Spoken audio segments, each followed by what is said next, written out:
Something that I really admire that I've seen a couple times now is when people go from talking to one person to talking to another person.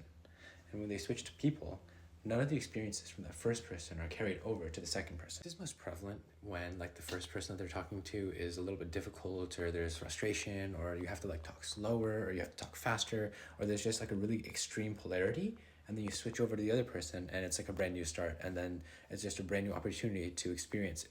interacting with that individual. As I pay more attention to it though, there are a lot more subtleties that I pick up on that switching, like that code switching, and it just makes it all the more impressive because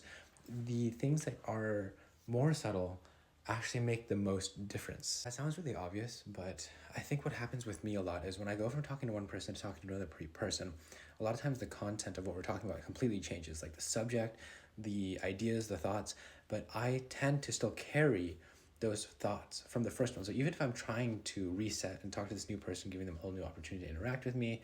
starting off with introductions and just a whole new emotional setting, I still am like primed by that first experience. So like if I'm talking about dogs to this first person, then I'm going to go over and then I'm going to start talking about cat breeds, which isn't really what you talk about when you talk about cats. Maybe that was actually a really, really poor example, but I think you get the idea of what I'm trying to say. It's just, I find it really impressive, and I think that's something I want to work on doing better as I move forward.